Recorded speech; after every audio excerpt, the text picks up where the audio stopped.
రేఖ lunch అయిపోయిందా? ఇంకా lunch అవుతే రెడీ అవ్వలేదు కానీ ఏంటి గుమ్మమ్మ వాసన వచ్చేస్తుంది? గుమ్మముల వాసన అవుతుందా? ఆవకాయ చేసాను. ఏ ఆవకాయో మీరు కనిపెట్టాలి. కొత్తిమీర ఆవకాయ పెళ్ళైన కొత్తలో చేసావు కదా, ఇప్పుడు అదే అయ్యి ఉంటుంది.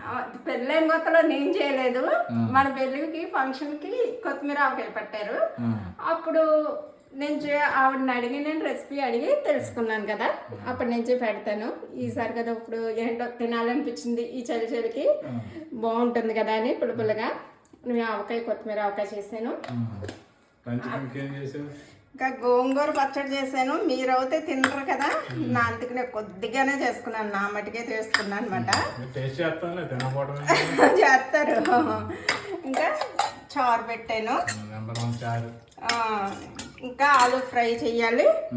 ఇంకా రైస్ పెట్టాలి. అవి పెడితే లంచ్ స్పెషల్ అయిపోతాయి. హాయ్ ఫ్రెండ్స్, అందరు ఎలా ఉన్నారు? బాగున్నారా? మేమైతే చాలా బాగున్నామండి. ఈ కొత్తిమీర ఆవకాయ రెసిపీ చేశాను. చాలా అంటే చాలా బాగుంటుంది. ఇప్పుడు సీజన్ కదండి, కొత్తిమీర వచ్చే సీజన్ కదా, ఇలా పెట్టుకుంటే చాలా బాగుంటుంది. రెసిపీ అయితే చేశాను. అవి ఇంట్రెస్ట్ ఉంటే చూడండి. అలాగే ఈ గోంగూర పచ్చడి కూడా కొద్దిగానే చేశాను అని అనుకోకండి, ఎందుకంటే ఇంట్లో పెద్దగా ఎవరు ఇష్టంగా తినరు, నేనే తింటాను. వీళ్ళు టేస్ట్కి ఇంత వేసుకుంటారు అంతే. ఇది కూడా రెసిపీ చేశానండి, చాలా సింపుల్గా చేసేయచ్చు. అసలు దీనికి ప్రాసెస్ పెద్ద ఏమి ఉండదు. ఈ రెండు రెసిపీస్ అయితే పెడతాను, ఇంట్రెస్ట్ ఉంటే చూడండి.